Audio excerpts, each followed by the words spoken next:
Hey there, note-taking enthusiasts. Welcome back to another helpful tutorial.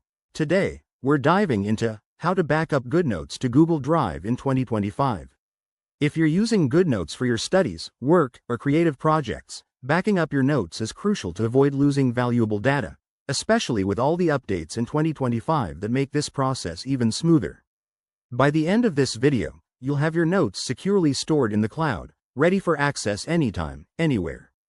First things first, make sure you have the GoodNotes app installed on your iPad or iPhone. We're assuming you're on the latest 2025 version for this guide. Start by opening the GoodNotes app and navigating to the Settings menu, which you can find by tapping the gear icon in the top right corner. Once there, look for the Backup and Export option and select it. This is where the magic happens. Next, you'll need to link your Google Drive account. If you haven't already, tap on Connect to Cloud Services and choose Google Drive from the list.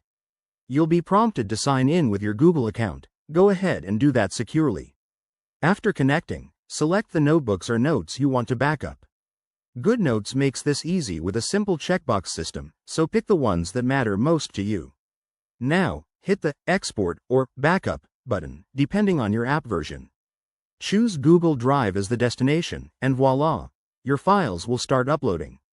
Keep an eye on the progress bar to ensure everything transfers smoothly.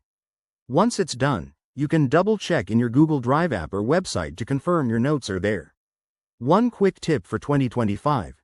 If you're using the new Auto Backup feature in GoodNotes, enable it in Settings to schedule regular backups without lifting a finger.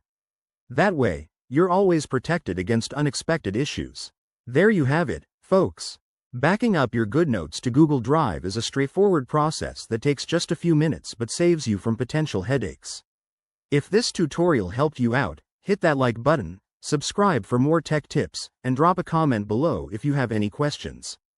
Thanks for watching, and stay organized.